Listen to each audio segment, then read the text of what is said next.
Good morning and welcome to Morning Java. I'm Dejan Kovacevic, joined here by Chris Bradford, hockey writer, and we're going to talk about what else. Hockey, Penguins and Capitals are getting started, and what's going to be different? What is the biggest difference in your mind when you look back at the way the Penguins had to win the last two series from how they'll have to win this one? Good question. I mean, this is obviously a different Penguins team than the ones that faced the Capitals in the past 2 years. It's not quite as deep. The goaltending situation, I think that's really the biggest difference for me. I mean, obviously last year it was Marc-Andre Fleury who basically got the Penguins past Washington. Stole it. You could say stole it. Yeah. Stole it from the Washington Capitals, so they don't have that luxury. Now, they may not have Evgeny Malkin or Carl Hagelin.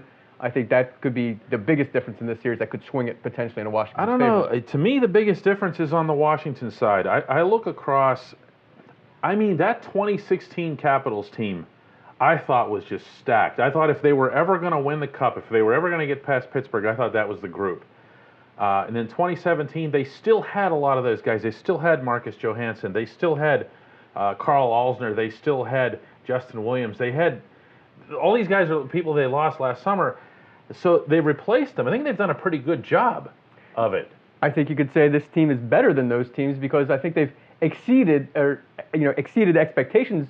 They've played better, I think. Well, they might have exceeded expectations. Those teams would murder this one. Well, I don't disagree with you on that. It still remains to be seen, what's going to happen in this series. But this team has gotten contributions up and down the lineup. They have. They've gotten balanced scoring. That's something that the Capitals haven't had in years past. I think this is a pretty dangerous Washington team. One of the neat things about the bracket that the Penguins were facing was that unconditionally, a goaltender was going to come out from the other side who is freaked out by them. And it was going to be Sergei Bobrovsky, who, as it turns out, is just freaked out by the playoffs. And now it's Braden Holtby, who is so freaked out by the Penguins that, as we saw here in Pittsburgh not that long ago, Barry Trotz wouldn't play him here. He put Philip Grubauer out there and sent him into the playoffs. You know that was all about the Penguins. I believe it was, and I believe that we may still see Philip Grubauer in this series. I think that's the one good thing that Barry Trotz did is by getting Grubauer some starts there at the end of the season. They now in Pittsburgh, yeah. They now have an option there if Braden Holtby falters. But I think they like what they've seen from Braden Holtby in the Columbus series. He won the final 4 games for them. He looks like the Vezina winner, but it remains to be seen if he can get. I was going to say it doesn't matter. He's looked like the Vezina winner before, and then he sees these guys and he's given up 40-foot wristers. Again, but that's what Philip Grubauer's there. If that happens, he's giving up 40-foot wristers. The Capitals then can go back to Grubauer.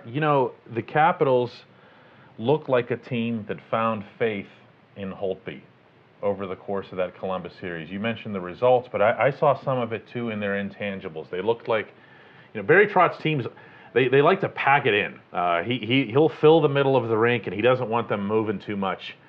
And I think we saw that in particular in the last 10 minutes or so of Game 6 in Columbus with them, where the Capitals were just doing this while the Blue Jackets were just circling the zone.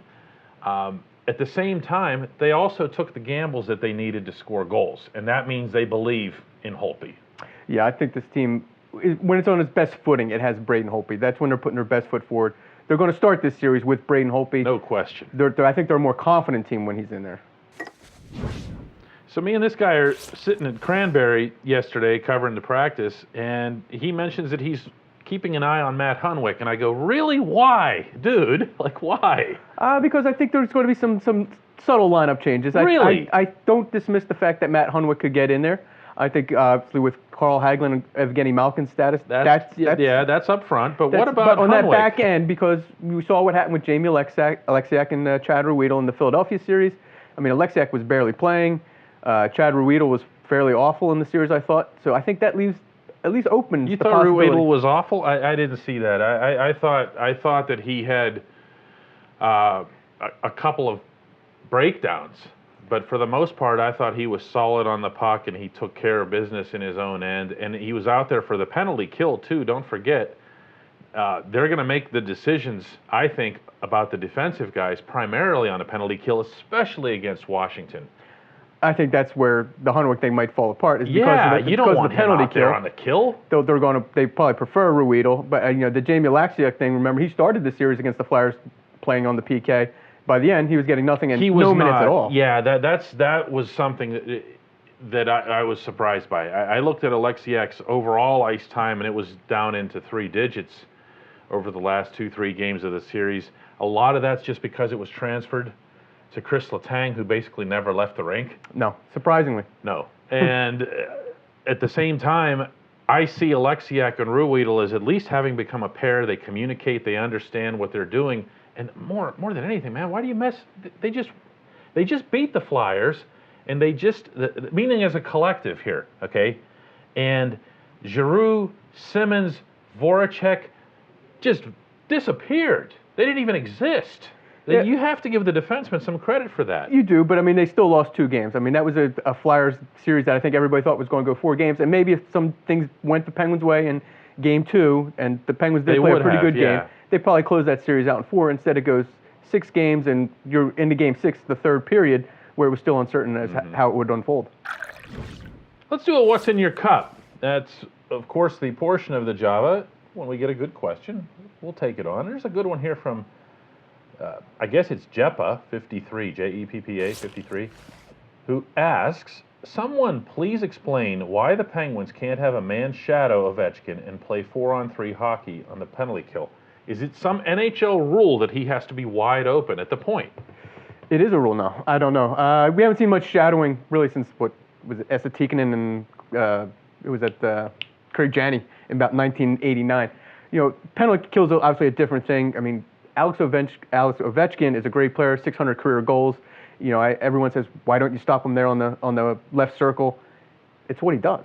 Yeah, but, you know, this is a lot like the why don't you put 2 people on Rob Gronkowski thing when you're playing, you know, a really big game. All of the Penguins that I talked to yesterday focused much, much more on keeping the passes from getting to him. Now, that's actually worked for them in the past. They believe in shutting off the valves that lead toward him. That makes sense. He is not as phenomenal as a goal scorer as he is. He's not a self-generator of offense. Commonly, certainly not on the power play. He can score on the rush. But I look at him, and I've wondered the same thing. You know, you can take him away, but what the Penguins were also telling me yesterday is that if you do that, Nicklas Backstrom's got a really good one-timer of his own. John Carlson is on the right point, so other guys can beat you. I think they may take a page out of what they did with the Flyers, and obviously the Capitals, this being the second round, a little bit better than the Flyers, where you had Gostisbehere they went after Gostisbehere and were able to shut off Giroux. Maybe they try to go after Carlson to get to shut off Ovechkin. Yeah, I mean, one way or another, you got to keep the puck from getting to him.